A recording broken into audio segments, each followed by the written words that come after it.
Hey, how's it? In the name of Christ, how you doing? It's Karabo. I hope you're good. I hope you're peachy.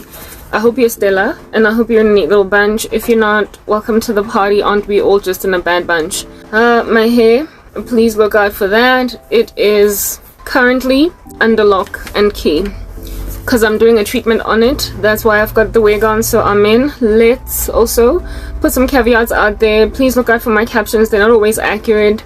They sometimes use a small G for God, and that is troublesome and problematic, but it stays because, you know, it is what it is. I like them there, and I don't have an editor. I don't have time to be doing them, so just look out for that. It is raining outside. It might get a bit louder than that, so I probably won't work out. Not probably, I definitely won't work out today because of the rain. I tried to work out inside. It's just not working. So, yeah, the weather does stop me, unfortunately. Whoa, it is so hot. Also, I made mention of the captions. What else did I make mention of? Oh, makeup. I may or may not be wearing application makeup. If I am, you will know. Cool. Oh, yeah. I'm only human after all. I'm only human after all. I'm only human. Blah, blah, blah. What about a fish paste? I just, like, please, I don't want pimples. I'm doing this to blush my cheeks so that you can see that when you prick me, I bleed. Boom. There we go. Turns out I don't have to be at it for too long before that becomes a reality. So maybe we'll keep this segment. No, I'm not spritzing anything on my hair today because I've got a treatment up tops. Nale plastiki, can you hear that? Yeah, even with my new braids, I did braids yesterday, you guys know that. Like mini braids on my own afro hair. And they better last 3 months, that's all I can say. Alright, let's just get straight into this. Because into it is what we need to do. Just get straight into it. Y'all, you know South Africa. Y'all know that I don't like this country. I'm done. I wish I wasn't born here. It's handofagaza. And I just, whatever. Listen, South Africa and South African women. We're gonna have a discussion today. Y'all know that a lot of my ministry is inspired or motivated by dreams. Like, I get dreams and I get told what is going on in the hearts and minds of people. And for me, it's like, wow, look at you be like your country. Going to some international court, trying to accuse God's people, and imagining that you're gonna get anywhere. Like, relax. Okay, just chill. Literally, my life is not in your hands. Let's just put that out there, South Africa. You know what you remind me of? We're gonna have a discussion. I can't stand this country. I'm trying to leave. It makes me feel like the world is coming to an end. And even though the world is coming to an end, South Africa is that exacerbator. It is the thing that puts salt in open wounds. It is the insult to injury. It is the person oratangufagaza in a conversation when they don't know jack. Yeah, that's South Africa. And so I feel as if though my view of the world is likely very biased because I'm here. But we don't know. That would have to be tested by me moving to another country to see if at all I'll still feel like it's the end of the world truly. But the more I look around at this environment, the more convinced I am that literally you are a diseased woman on your own. Just by yourself. You're like that prostitute that keeps on thinking that you still have clout and fame even though you're like 59. But you're still doing prostitution. That's what South Africa is. Like, otswapugile. And I'm done with you. But we're gonna have this discussion. South Africa, it's about time. You deserve this. Do you understand? It's about time you got handled. I've always had issues and beef with this country, qualms, for a very long amount of time. But I was once a patriot and I was also once very comfortable in it. But that's just the thing. In order for the Lord to fix a situation and to make people see that something's very wrong with this picture, He will put you in a position to suffer similarly to everybody else that's suffering similarly from an ecosystem, that you might gauge the right level of respect or be spurred up in your members, the right level of respect for those that are suffering at the hands of the entity that you used to be part of. And so therefore you were able to ignore. How can I describe South Africa again? It's like being a rich kid, right? With a, I guess, rich dad. Like, you've got a rich dad. South Africa is like the rich dad. It's like being a kid that is a rich kid because you've got a rich dad. And you grow up thinking that your dad is the best thing since sliced bread. You grow up, your dad has spoiled you rotten. Your dad has treated you really well. And you look up to your dad. You one day are going to take over the family business. You look up to everything about your dad. And you don't think your dad could ever harm a fly. Until one day you walk into him. You eavesdrop basically on a conversation that he's having with a business partner. And you hear your dad literally calling for the assassination of someone. Because they then stand in the way. They are risking being a threat to essentially the family business, and this person then gets a whole contract assassin hired on them because your dad is uncomfortable with them speaking what is true about your dad. That he is a fraudster, that he is a racketeer, that he's into random money laundering, and that he is into unsavory business practices. And then you come to learn as this rich kid that snap, like all our family wealth is not clean. Oh, and you've got this like cognitive dissonance to find out that your dad is proper out here in these streets being Pol Pot. Your dad is Pablo Escobar. Your father is Mussolini. Your dad is Hitler. But like, he's your dad and he's been doting over you. So you having some big issues, big time problems with cognitive dissonance. When you come to learn that your dad is the scum of the earth, the filth, and frankly, you need to cut him off. If anything, there are 2 shows that I've been watching on Netflix that have that same theme. And the Lord keeps on raising that theme over and over and over again in my head. So it's about time that I spoke about it. Okay. Yeah, I'm a defector from this country even though I'm still here. Let's just put it out there. And if you're South African, whoopsie, I literally don't care because you gotta be handled. At some point I never used to be like you. I'm sorry, I've never been like you. I have never been like you. I had qualms with what you did, but because I was part of you, I sort of kind of ignored the horrendous stuff that you did to people because I was largely safe. But now I am your victim, so I guess I've joined the party of everybody else that got beef with you. The shows that I've been watching on Netflix, the first one is what's the name of that show? Biohackers. Yes, Biohackers. That show Biohackers on Netflix. Go check it out. You will love it. Okay, it's relatively clean. It does not have profanity, or at least not much, and they steer clear from all different kinds of funny physical activity. It just tells a story and that's it. But then again, it is not made in America, so it makes sense that it wouldn't be that filthy. It's a German show. Biohackers on Netflix. There is this rich kid there that whose dad funds medical research, and she's a sweet girl. She's got roommates at college, at university, that are middle class kids. They're not wealthy or anything like that, and she's the one that's basically holding the whole roommate situation together because she's the rich kid. She's the rich kid. She's got a wealthy dad, and she's a humble rich kid.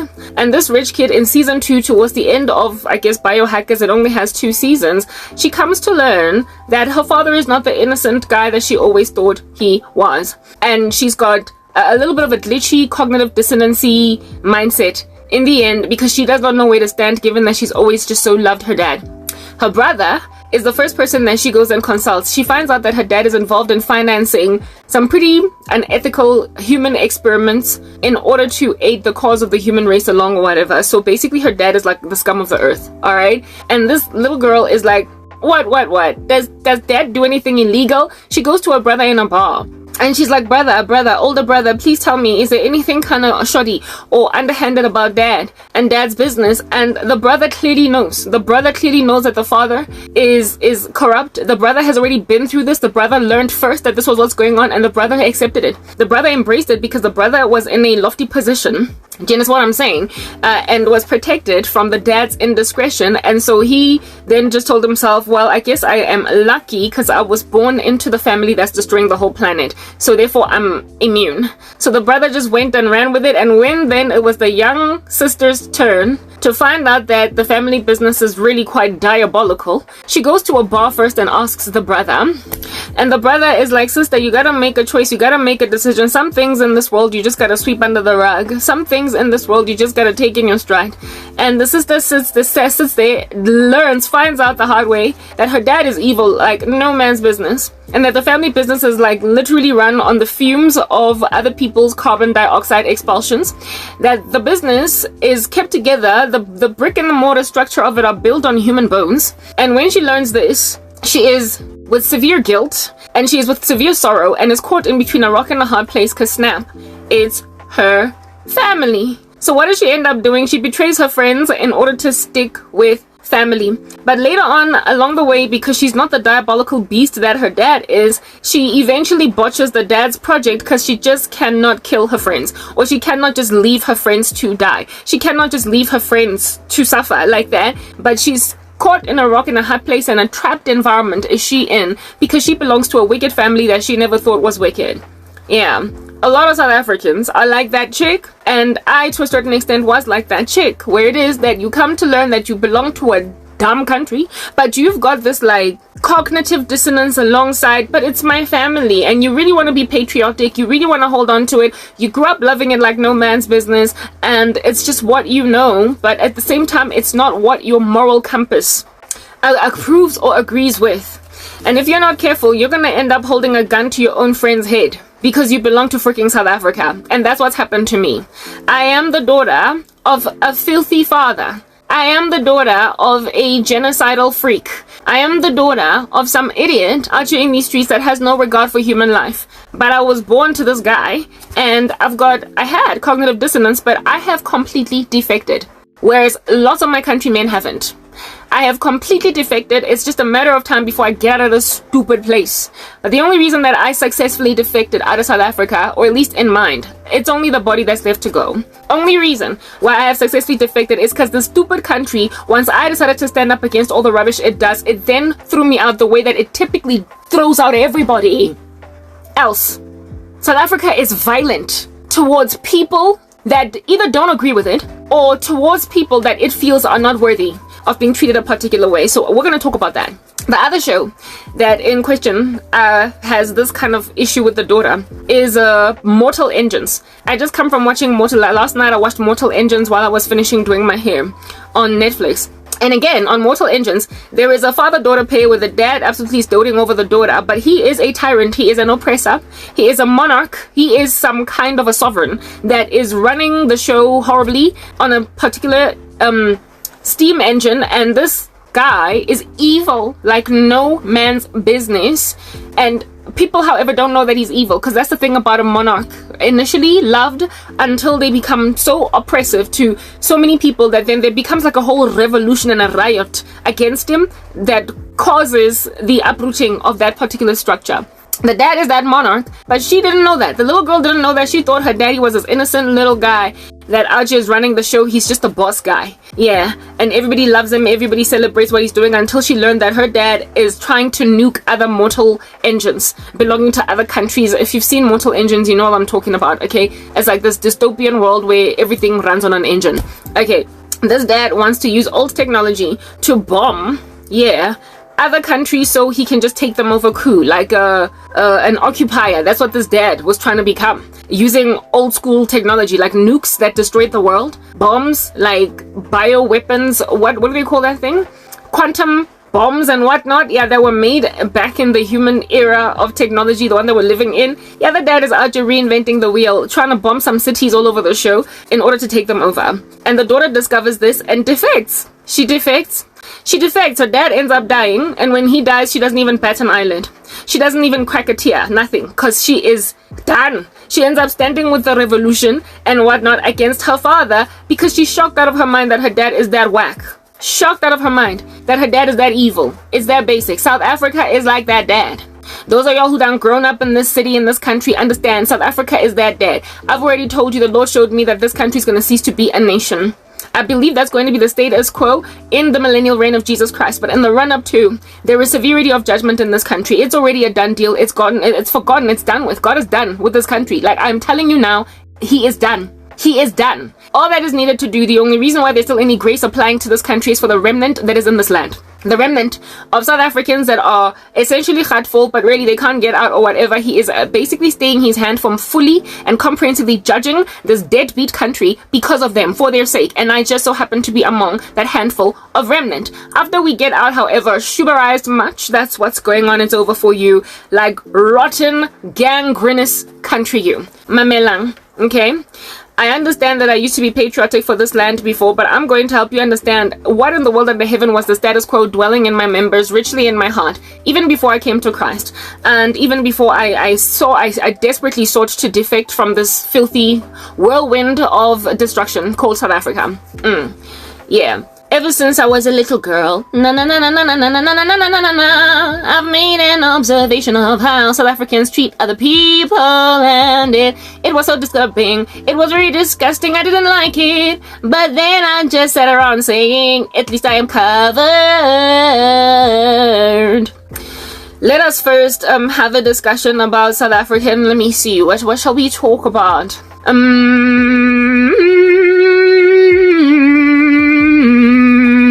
Okay, from what vantage point shall I embrace this? You know, the witchcraft epidemic in this country, it's like South Africa has been handed over to it because of the way that it has been against everybody else. The Lord gave this country a great deal of favor. In all of Africa, it became the biggest industry, right? It became sort of kind of earmarked to be the first ever country all up in this Africa of ours to become first world. We were favored early. And for what reason? I would imagine it's because we were once upon a time an actually truly pious, godly country. But then we went on right ahead and wreaked havoc in our own shoes and our own lives and our own hair follicles. And when that happened, the Lord was like, as in, I'm going to show you flames. Let's start in apartheid. Okay? Yeah. Or rather, yeah, apartheid. Let's start right inside apartheid. Black people. Herein lies these white people that rock up and they're like, hey. Even though we found you here, bottom line is, we're going to do what we've always done. Like, segregate you and say that we're better than you. We're better than you. And when apartheid started in this country, a whole bunch of black people were like, whoa, like, what's going on though? Why are you doing this to me?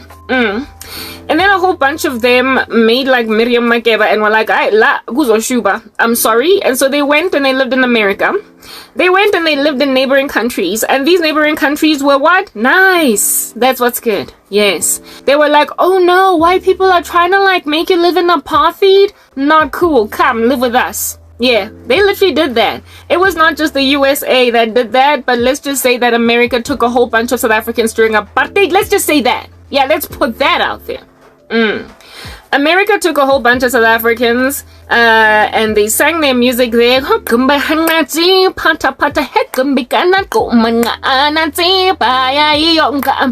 Yeah, that's how Americans heard Miriam Makeba sing Pata Pata. And they still took her. They loved her. They embraced her. And when it was safe to come back, they were like, okay, Miriam, bye. It's been nice. It's been lovely.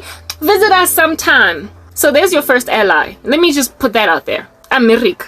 Okay, cool. Yeah. And then what then went on right ahead to continue to happen is that South Africans went to, if they couldn't go all the way to like America or whatever because they were not celebrities or for whatever reason they didn't go to America, they then went around, like just Morandung. They just skipped the border. They took some buses and found themselves in Zimbabwe. They took some buses and found themselves in Namibia. You get my point. And the very same people were like, oh, the white people are doing funny stuff. Oh man, they're so mean. Now come here. And in countries where it was okay to live and there wasn't so much racial segregation, black folk not only were able to go and live there, right? These struggle heroes, not only were they able to live there, but they got some of the baddest education in the game. They got some of the baddest education in the game. And then when everything sort of kind of simmered down with apartheid in this country, they were able to come back. They came back home because everybody misses home. So as soon as it was safe to come back, they came back. Now the country was going to be rebuilt. And it was those people that were taken to what is called exile. Thank you very much. Yeah. That became some of the most wealthiest South Africans in South Africa. I had a friend, right? Former friend, because you know, out in these streets we busy getting betrayed because like I said, South Africa. This used to be friend of mine had a dad that was in exile and she was a rich kid, only one that had a car when we were in varsity, blah blah, all that jazz. She was like a whole Santon snob, blah blah. And the only reason that chick could be my age and be a Santon snob, so therefore the dad age is the one that got really wealthy, is because of exile. Let's just put that out there. These exiled South Africans were able to study hard knock degrees, come back, become big fat chunky businessmen and women, and their kids, us, were rich. Except those of us whose parents didn't go to exile didn't end up rich kids. You know, we just ended up regular middle class randos. Some of us, like Karabo, but I knew some chicks, some dudes, some people on the come up, some millennial kids that I grew up with that were rich kids because their parents studied in exile. And the exiles that they studied in were allied nations to the country that had mercy on the fact that South Africans were suffering. South African blacks were suffering at the hands of these like white people that decided to do a strange thing overnight, like proper. They literally are segregating them according to group areas. Yeah, they were given mercy by neighboring nations. Bank that thought. Just bank it. Very well. Fast forward a whole bunch of years down the line.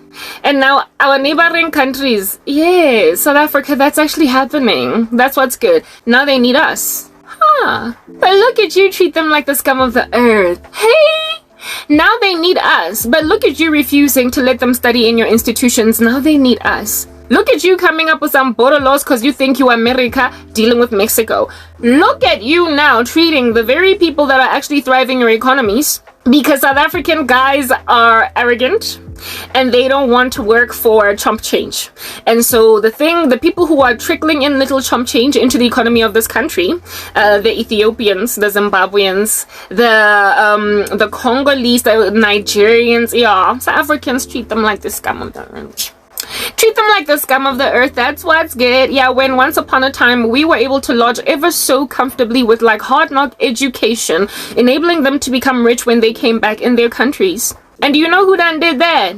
Yeah, black people. Treating black people like they're human, only for the same humanly treated black people to later on treat black people like they're trash. I don't know whether to blame South Africa here or just the black population of this country, because herein lies the deal. This hard knock, what we call xenophobia, donkey-san, yeah, is strangely targeted towards only black Africans. Yeah. It's targeted towards only black Africans. You just don't like the Ethiopians, but you don't really care if they're white. You don't like the Zimbabweans, but I mean, really, if they're white, chill, do what you want. So black South Africans are out here ransacking black other Africans, treating them like they're nothing. So that's the first thing that I made an observation of. I was like, huh. And then when I learned history, I was like, but didn't we once upon a time need them and they took us in? Oh, they did, yeah. So why are they so mean though? What is up with that? I shall tell you a story. There was this one friend that I once had, yet another backstabber betrayer. Oh, my life is so hard, isn't it? Not one to charge a phone. And I don't want it to run out of battery. Battery. But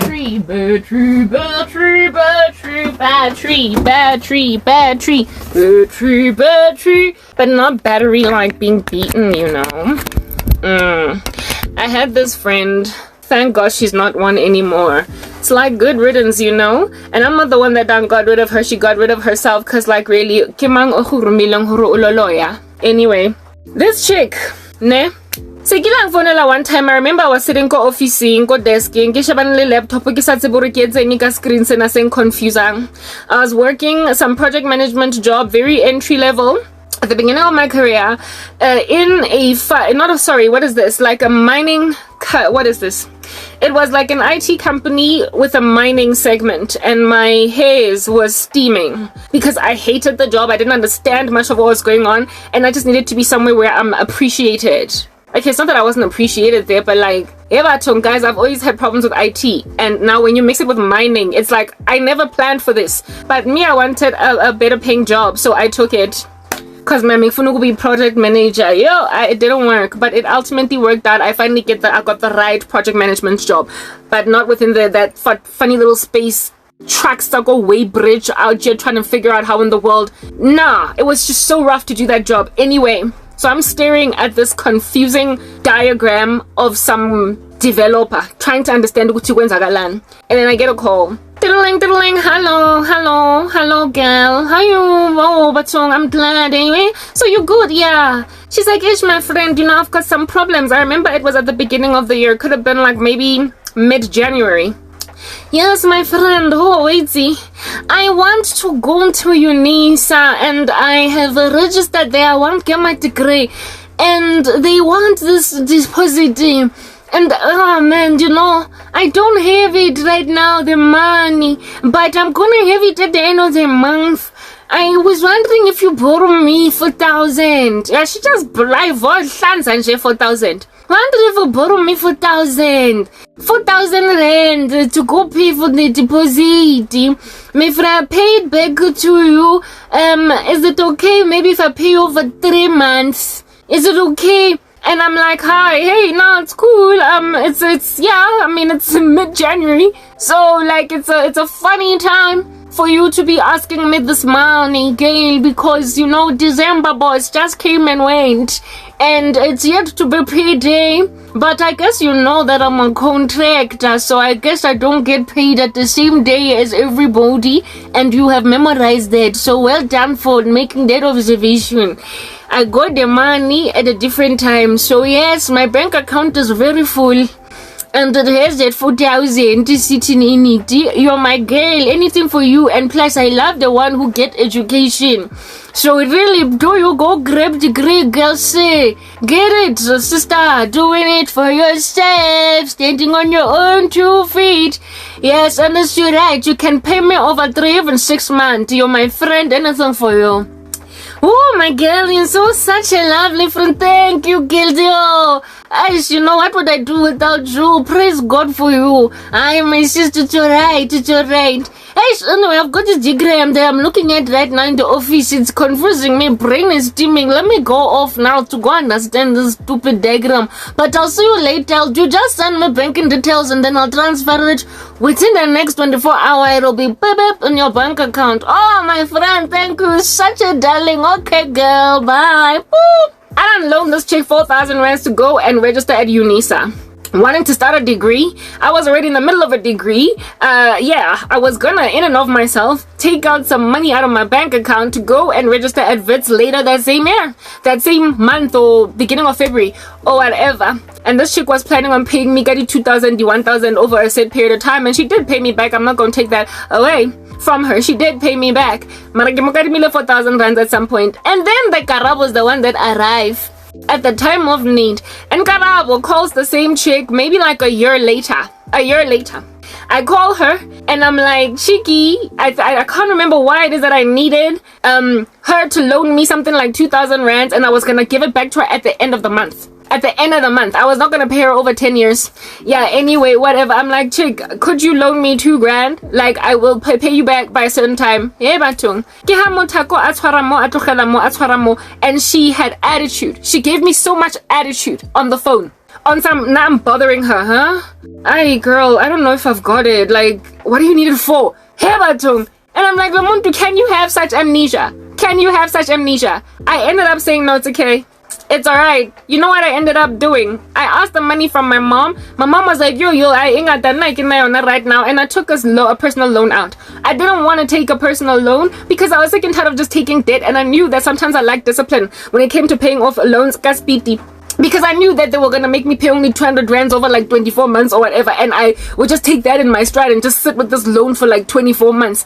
I didn't have the discipline to just like keep on paying the bulk payments. So I wanted something that was going to motivate me to finish paying it off. Yo, this chick, and after getting off the phone, I was like, literally a year and a bit ago, I gave this chick 4,000 rands that she paid off over like 4 months. And I didn't have any qualms. I didn't give her attitude when she asked me because I trusted that she would pay me back. And on top of that, she was my girl. Yeah. But when then it was my turn to ask for the same favor from her, and in even lesser measure, yeah, she passed me shade. That's South Africa. Those are South Africans. Yeah, that's what they did after apartheid. Did you understand what I'm saying? They done treated their neighboring countries like they ain't jack when now they were loaning some money, when now they were loaning some land, when now they were trying to find asylum, when now they were the ones that needed to be exiled and given education in South Africa, given a future. Now they were the ones acting like my friend. So I guess that former friend of mine was pretty much being a typical South African. Yeah, very quick to forget, hard knock amnesia, out here passing away a slow death like a fishy that has been extracted out of its bowl from where it was swimming.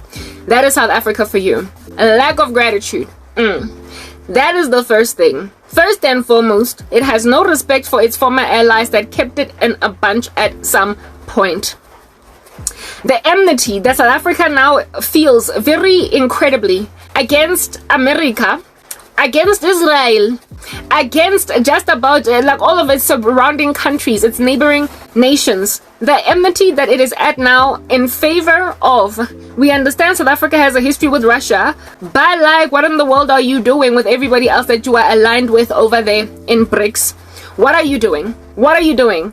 Because your historical allies have always been the countries that you now today are passing shade. You are out there burping random violence in their general direction, and you do not care that these people once upon a time took care of you. And the sad and disquieting thing about them as well is that the countries that South Africa is currently allied with are all the ones that the world is currently very mad at. Have you ever taken a notice at that? Ever noticed that right now, literally all the countries that the planet is angry at, South Africa's allied with them. Like, the whole planet is upset at what China is doing with Taiwan and all of its arrogance all over these streets, with its economy and all of its what is this, police stations across the freaking planet. The world is upset at Russia for what under heaven it did to the Ukraine. Yeah, and now it's out here standing against Israel in the Middle East, in Syria, with all of its military might in that region, trying to do a strange thing. The world is currently upset with Yemen. It is upset with many countries in the Middle East. Like, I can't literally say that enough. The planet that is sober and making better decisions right now is upset at all the countries of Africa. It's like, do you know why that's even happening in this country? It's because it's judged. The Lord is literally putting South Africa together with all the countries that he is going to just destroy in one sitting. The Lord is strategically allying South Africa with all of the curses of the world, like countries that have made this world a hard place to live in. The Lord has made our country, that is South Africa. It's not mine anymore. I don't belong here. I hate it. Okay? He's made our country ally with every irritant of the earth, with bullies of the earth. South Africa is allied with countries of the earth that have made the earth an unhappy place for now. That is no coincidence. The reason why the Lord has done that to South Africa is to finish it off. Do you understand? Utrelang. This country has gone on right ahead to become one of the most besotted nations with sorcery. That's not even a mistake and an error, because when people are into sorcery, their minds go bye-bye. They fly away like a butterfly, and they're never to be seen again. But just like a butterfly, there is like a whole chaos theory butterfly effect happening, where the flapping of the wings of a butterfly in one part of the world causes a whole tsunami in another, causes a whole thunderstorm, a hurricane, some kind of a natural disaster, but it was just the flying away of a butterfly. Yeah. Chaos theory, reaching entropy, that is this country. It is literally causing global disambiguation, and it's on the wrong side of history.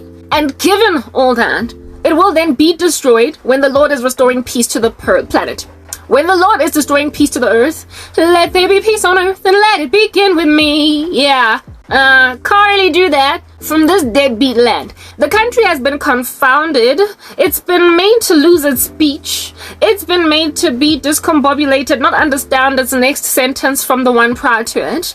It has been made to forget oneself. It has been made to follow its own tail, and so therefore achieve absolutely hollow note and ash. That is this country. The Lord has handed all of South Africa over to its reprobate mind, because as soon as he gave you any inkling, semblance of mercy, you not only spat on the face of all of your allies, South Africa, but you also decided to spit in the face of Jesus Christ. The Lord has a thing about gratitude, and when you don't walk in it, I'm sorry, you're going to be met with a little bit of a hard time tomorrow. And that's what this country is. So what did you do, South Africa? You done gone and made the whole of Africa mad.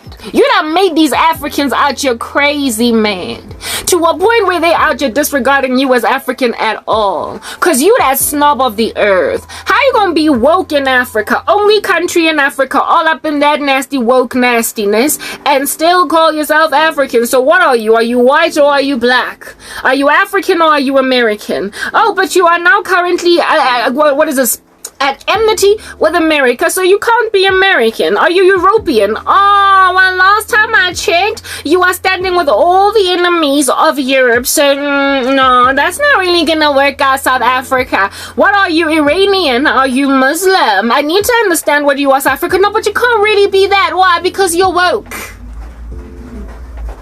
No, South Africa, literally, you are woke. The country is woke while standing with Muslim countries. It can't work. You're woke while standing with China. Can't work. You're woke while standing with Russia. It can't work. It's like you're an American, but you're also a Chinese. But you can't possibly be a Chinese, because, I mean, really, no. All of your principles would never fly in China. Like literally, there is no country that can ever take you in their stride. There is no nation that can ever embrace you, South Africa, that you're actually allied with, because all the influences of all the countries that used to be your friend are still in your bones. So really, at some point you are going to irritate even Russia. At some point you are going to irritate even China. At some point you are going to irritate even Iran. At some point you are going to irritate even, Egypt. Like all these countries that are your bosom buddies now, they don't really think much about the way you do business. It's that basic. And you had to get there, South Africa. Why? Because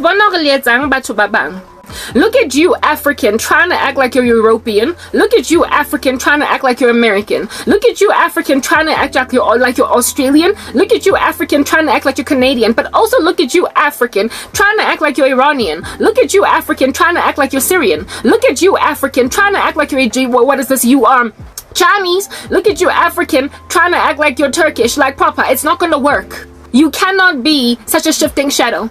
Like every wind of doctrine, it is written in God's word that these people of the last days get tossed to and from by every wind of doctrine. Having itching ears, they gather for themselves a great number of teachers to teach them what the itching ears want to hear. There's really nothing at all of any value that happens to a person that is like that. I've already used this analogy before, but I'm gonna use it again. So in the movie The Mummy, is it The Mummy or The Mummy Returns? One of the two, alright? There is like this ominous, devilish archetype guy by the name of Imhotep.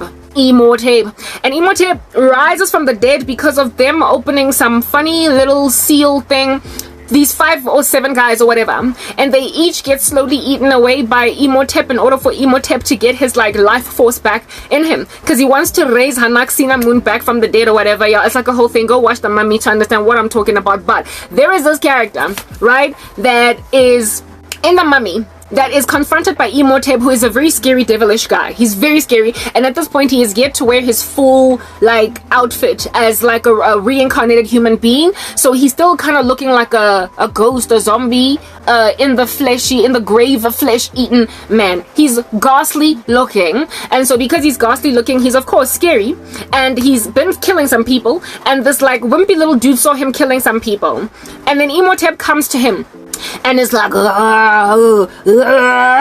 and is about to just like massacre him or whatever.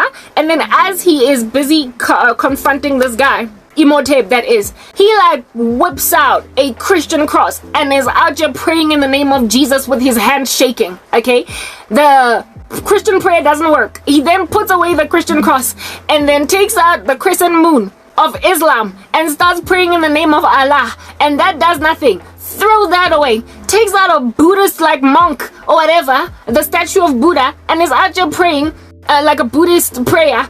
Nothing works. Boo, throw it away. Whatever might be the religions. And then ultimately he takes out the Star of David, the Jewish one, and he then prays in Hebrew. That's what's good. Yeah. With the Christian cross, he prays in English. With the Buddhist one, I believe he prays in is it ancient, I stand corrected, Sanskrit or whatever, and then he uses Arabic with the Islamic cross, and then he uses Hebrew with the Star of David. And when then he prays in Hebrew as he's shaking, showing Imhotep this, Imhotep then stops and he's like, the language of the slaves, I could use you. And so Imhotep spares this guy's life because he can speak Hebrew. Yeah. Now, the important thing to gauge over there is not so much that Imhotep eventually embraced this guy, but the fact that this dude takes out whatever works for the moment. Whatever works for the moment. So if Christianity is what's gonna help you get on with the day, that's what you pull out. If Islam is what works for the day, that's what you pull out. If Buddhism is what works for the day, that's what you pull out. And if Judaism is what works for the day, that's what you pull out. You cannot be anti-Semitic and be like a whole full thriving pro-Arabic state supporter of all things Islamic at the same time and be loyal to both parties. Like, you literally cannot be loyal to both parties. You cannot be out here whipping out Jesus Christ when you hate the Jews. You cannot be out here whipping out, you get my point. But this country is here, whatever it needs. So really and truly, it's like pulling out a crescent moon when it's doing in negotiations with Iran, when it's at the ICJ, whatever, accusing Israel of genocide. It's got the crescent moon. And then when it comes back down to our shore, seeing as the country is majority Christian, it's out there pulling out a Christian cross, saying, but we are a lover of Jesus Christ. That is the nation that is South Africa,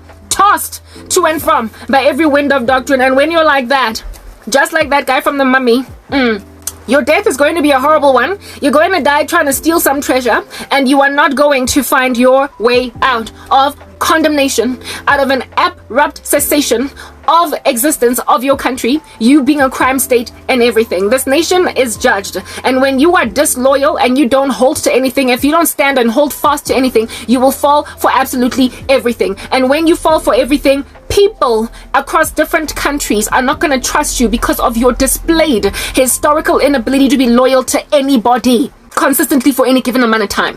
When you can no longer be trusted by people that used to ally with you, now that you need them tomorrow, they are going to take you with a pinch of salt. They're not going to take you seriously. They're going to scan you up and down on some look at you namby-pamby flaccid rando. I guess Islam slammed the door on you now, didn't it? And now look at you trying to come back to Christian Judeo principles in your country. Look at you trying to win the votes of your countrymen again, ANC. Look at you trying to do that. Yeah, this country is handed over.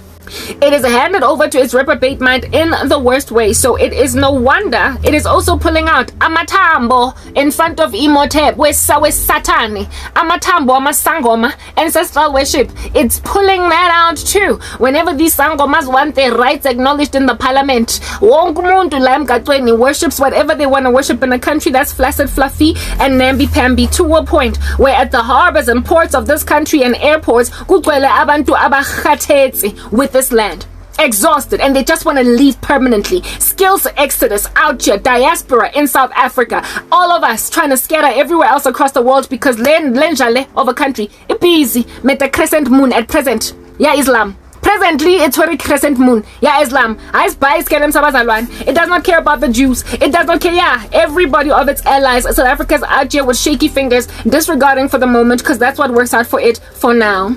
That's what works out for it for now. Do you keep that status quo, but understand that it's individual citizens on the ground. If at all they were truly born again, if they were ever truly really saved in Christ, none of those charlatans antics by the government would ever be happening. All of this insensitive activity going on by our government against the God of the universe would not be happening because the countrymen would be holding down the fort out here in these streets. Now that I have said that, allow me to communicate to you what I experienced being a South African woman on the come up when dealing with foreign nationals, never mind even nationals, but just foreigners that were not black, that were not white, sorry, foreigners that were black, basically, in this country, that were in particular from Africa. So South African black people do not mistreat African Americans. They do not mistreat African Australians, African Europeans, so people from Great Britain with their accents and everything, they don't mistreat them. It's only when you rock up here with a hard knock Zim accent, with a hard knock Nigerian, I saw you Zoom brother, you good day, let's go and hang out tomorrow. The moment you rock up talking like this, that's when you're going to be out here having some issues in South Africa. Now, let's discuss. I grew up going to schools, especially when I got to varsity level. Yeah, when I got to varsity level, but let's talk even prior to university, okay? Trying to be friendly or nice to black kids that were Africans and having them treat me like I was a tase. Yeah. They treat like, avoidance. Like, how can I describe it? Guys, it's just PTSD. That's how it works. When you are triggered by somebody, let me just check to see if this thing, chisa, is it charging? Yeah. When you are when you're used to being mistreated by someone, anybody that looks like that somebody is always going to be a trigger. It's that basic. They're always going to be a trigger, and so you're going to put up some defensive wall against you to protect yourself from this human being, to protect yourself from the potential of being mistreated by this person. I have a person in my family, all right, that is exorbitantly rude to people who are not educated. or degreed or whatever. And it is a pump that they wear that has caused this individual to break the hearts of everybody, basically in the family, until they have put a wall up against them, lest they should say something very demeaning, very underestimating, etc. Now, that particular behavior of that particular family member of mine is similar to the way that South Africans go around these streets treating other Africans. It's like that family member of mine who is exorbitantly pompous because she has studied all the way up until masters and imagines that anybody that has not gotten their degree is worthless, or at least has not studied up to that level. When you have just a basic undergraduate, you ain't jack in comparison to them. And so like really terribly, like you stank, like you're nothing when you don't have these credentials. That behavior is similar to the way that South Africans treat foreign, they don't even have to be nationals, but black foreigners that are from Africa in particular in this country. So I have been passed so much shade by so many Africans all throughout my life in a way that made me feel like, but what did I do to you? Why are you so mean? Why won't you look at me? Why won't you be, even if you like yo, you don't even have to be my friend, but just greet. Like, why are you so cold? To a point where I used to feel literally thoroughly just freaking small in the presence of Africans that were not from South Africa. I felt small. I felt disregarded by them. I thought they were the ones with the attitude. That's what I'm trying to get at. I thought that they felt like we stank or we ain't jack. Every time, like, guys, they were I'm trying to find the earliest memory of this, like, so you can understand just how bad the situation is. When I was in primary school, like Mayfair Convent, so it was like the first sort of kind of multiracial school that we went to in standard 1, so that would be grade 3. I ultimately developed a best friend out of this one African girl. She was, I can't remember where she was from, okay? But she was definitely not from South Africa. But before this girl and I became friends, she was so rude to me. Standard 1 is grade 3, so like how old are you in grade 3? You guys, you get my point, do the mathematics. Already that young, that girl had beef with South African people, with South African kids. She was the new one in the school. She came from Macaulay House and moved to Mayfair Convent, and Macaulay House and Mayfair Convent wore the same uniform. So she didn't really have to buy a new school uniform or whatever. And I was made to sit next to her, or rather the teacher sat her next to me when she was new, and I tried to be friends. I tried to talk to her, and this girl just treated me with so much attitude. Ultimately, after spending enough time next to each other in class, okay, because the teacher sat us next to each other, we became friends and we started hanging out together and eating lunch together, and I preferred to hang out with her because all these bullying other chicks in the class, so I walked away from the crew of friends that I was friends with, and I became friends with this chick. The other, yeah, it was childhood bullying, whatever, next about all that. So it was just the two of us. But this chick eventually opened up like a flower. However, that behavior, that personality, that initial treatment of my person by her, I just kept picking it up from people like her all throughout my life. First, it was that chick, her name was Molly, in primary school. She left the school within the same year. She hated Mayfair Convent, so her mom took her back to I think Macaulay House or whatever. So she didn't stick around. Neither did I stick around at Mayfair Convent either. I did not have any there were no foreign kids, at least that I knew of, in my primary school. The next one, Winchester Ridge and what have you. And go Sir John, and Sir John Adamson, there was an African American girl in our class from grade 10, and she was treated perfectly. She was treated swimmingly. Nobody treated her like trash because of that accent. She looked like the rest of us. She certainly looked like the rest of us. But just because when she spoke there was that wham from the US, ain't nobody gave her grief. She had friends. She was cool. Do you understand? No issues, no qualms. But then the biggest issues that I observed came when I moved to Wits, when I went to varsity. At Wits, that's a university, so there are a lot of students there that study, that come from abroad, that come from all different countries across the world, including many in Africa. And Zimbabwean kids in particular used to kill everybody. They used to slay everyone in literally almost everything. So that was also another thing that I made an observation of. It was like, they're so smart, right? They do so much better than us South African kids. So what is with the underestimation? What is with the underestimation? They were not only were they slaying everybody, a lot of times if there was a black tutor, like when you get to second year and you did really well in first year, you can tutor in the subject that you did well in, if you get 75% and up. So black tutors, most of them were African kids. They were not South African. All the black, there were of course a myriad of races within the tutoring space, but not all, but most of the black tutors tended to be from other African countries. I remember for this one subject, was it information systems or whatever, it wasn't information, it was economics 1. Our tutor was some dude by the first time I fell in love with the name Tinashe was from that dude. Some dude by the name of Tinashe, and he was from Zimbabwe. And he was like super intelligent. And what I'm trying to explain to you guys is that I made an observation of the fact that they were super smart and yet treated strangely by South African kids type establishment thing. And as a result of the way that we treated them, I guess the experiences that they have endured all throughout their tenure in South Africa caused them to put a wall up against South African students or South African people in favor of each other. They used to hang out with each other.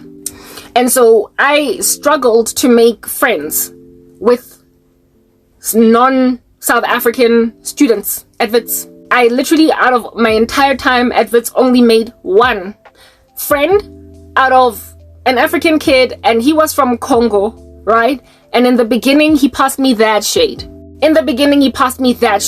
Every last one else of them, the Ethiopians, the Congolese, the Nigerians, the Sudanese, you get my point. They didn't even look at us. They hung out with each other, and they treated us like we were like, it's almost as if though they had an arrogance or a pomp above us. And I came to learn later on that it was a defense mechanism. It was a coping mechanism. It was because they had endured so much mistreatment at the hands of South Africans that they shielded themselves with that vibe that they gave off. And it's been something that I've been unable to crack past pretty much ever since. Still to this day, it is still an issue. That xenophobia that dwells inside us. Now, the guy from Congo that became my very close friend, when I first met him, he walked around like he was basically walking on water and not on proper tiles. He treated me like I was, like I said, nothing, bubblegum underneath his feet. And I was forced to work with him one time because our lecturer put us in one group for some assignment. He just put names in a drawer and was like, you're gonna work with these people and the assignment is due at this date. And so that's how I came to know that guy.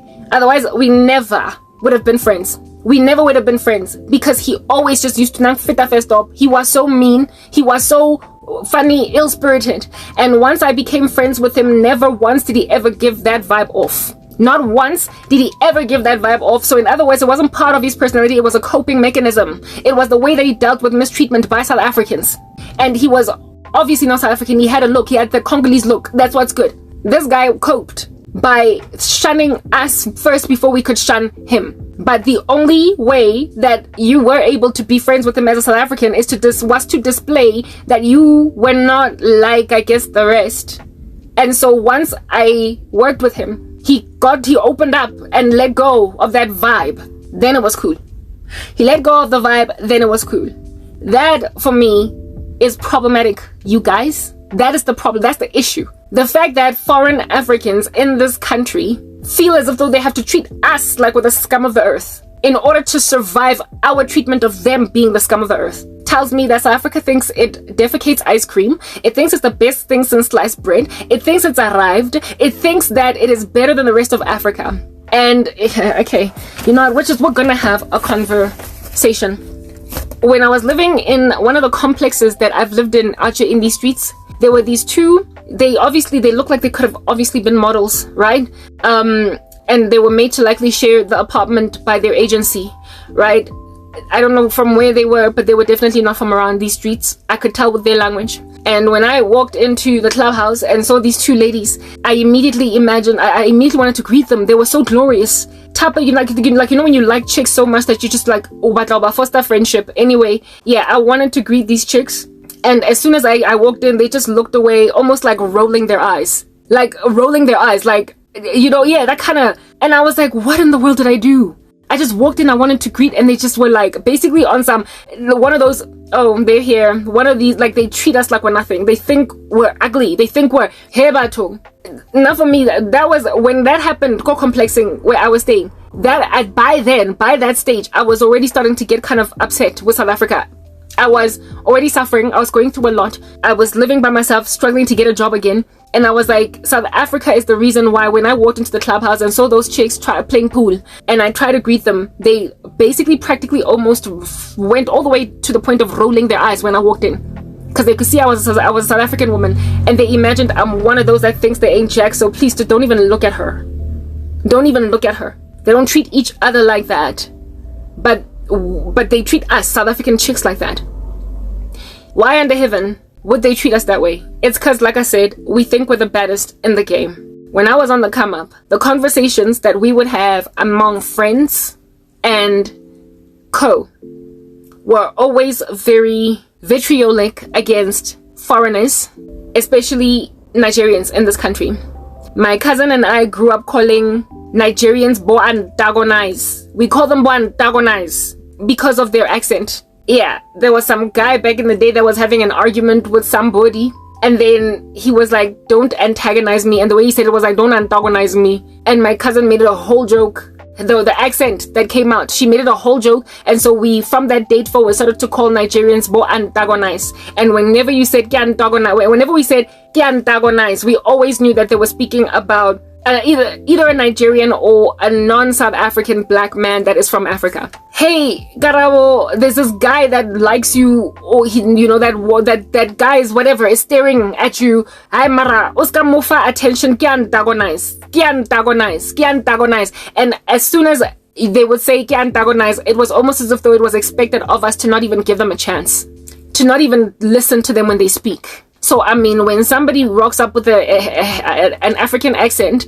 and you automatically have communicated to your club of girlfriends that don't even listen to him because he has that accent, you are causing a rift between you and the rest of Africa as an African. That's the first thing. And then there was the belief by South African women that they're better or were better, seeing as I was among them, in beauty than the rest of Africa. Like, we imagined that we were prettier than Zimbabweans, prettier than Nigerians, prettier than, you get my point. We imagined ourselves a lot more beautiful until there was a lot more social media rolling around in these streets. Until there was a lot more Big Brother rolling around in these streets. And we came to discover, frankly, the whole belief of being more beautiful than other women in Africa. Now for me, it was neutralized when I got to university. Because of the Ethiopians and the Somalis. They were so beautiful that literally we were being made to step aside in favor of them,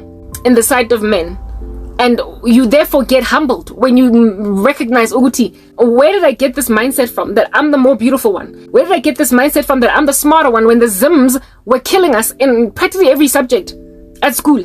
Where under heaven did I get this mindset that we're the ones that are more beautiful when the Ethiopians are slapping us silly? Where under, you get my point, right? That became a thing. Big Brother made us realize that there are beautiful women in Africa. Other countries in this, like, Big Brother contestants, Abanye, were really, really gorgeous, okay? Like, really, really gorgeous. And so there was respect, basically, that grew in my heart for all these things. However, I was trained inside my own heart to disregard, dislike, mistreat, and imagine that there's not much really to certain people. And then I expected now when I wanted to make friends with them because I thought they were cool, I expected them to be nice to me. I expected them to be good with me.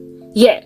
And when they weren't, I thought that they were the ones that were arrogant, until I came to learn that no, Obabita antagonize first and foremost. Secondly, you and your crew of friends think you're prettier than those Zimbabwean girls. Thirdly, you think you're smarter when they slay you in school. Good clear. Fourthly, whenever you hear them speak in their accent, you think you're more eloquent than them purely because you speak with a South African accent or on a Litwang.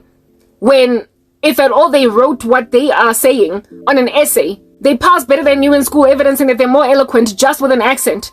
Yeah, type establishment thing. You get my point. And these things sort of kind of chilled in my mind, and I realized very early that, okay, South Africa has literally gotten a queenly arrogance against the rest of Africa. But I was still enjoying South Africa and the benefits of that prejudice because I was here. Do you understand what I'm saying? And then I got thrown into obscurity. And then I saw just what South Africans do when they think or feel that somebody is substandard to them. I realized that, you know, the new antagonized was poverty. The new antagonized was a loss of respect in society, a loss of a job. The new antagonized was you all of a sudden not being as popular anymore for whatever reason. The new antagonized is going through hardship at all. You then become treated just like antagonized. You get mistreated just like the Nigerians. You get mistreated just like the Zimbabweans. You get mistreated just like the Ethiopians when you have lost a job. So now I came to learn that no, the problem here is not even so much just xenophobia. It's a classism problem. It's a segregationist problem. It's a self-adoration, a pomp, a self-elevation. There is something about South Africans that makes them feeling that they've arrived and they are better than everybody. In Africa, in particular. South Africans and South Africa thinks it's the best country in Africa and that no one slays us. No one is better. Nothing slaps us. There's a Nigerian guy that I became friends with, wreaked havoc in my life. Oh goodness, these Korobela randos, as in Africa all over, is full of witchcraft. But let's just try and separate this buffoon's witchcraft from the important case in point. When I first met this guy, I met him right now in this sorrow of mine, in these years that I've been suffering. And initially we were good peoples. He was from Nigeria. And just like all Nigerians, initially lots of attitude. Until I guess we sat and talked, and then he realized I was good peoples, just like with the guy from Congo. And once we were good peoples, he then spilled out his heart, his beans, about what he felt about South Africa and South Africans. And I was like, by then I already had reached my own conclusions about them too, right? And I agreed with him. And he was like, yeah, but most of you guys are not like that. That's why we stick to each other. That's why we hang out with each other. Y'all treat us like we defecate steel and metal, like we smell like feces. You treat us like rubbish. No respect. Even when we have money and beautiful homes and cars, and it's like it doesn't matter, just insofar as we are what we are. You treat us like rubbish. And so black South Africans wonder why racism in this country is not dying.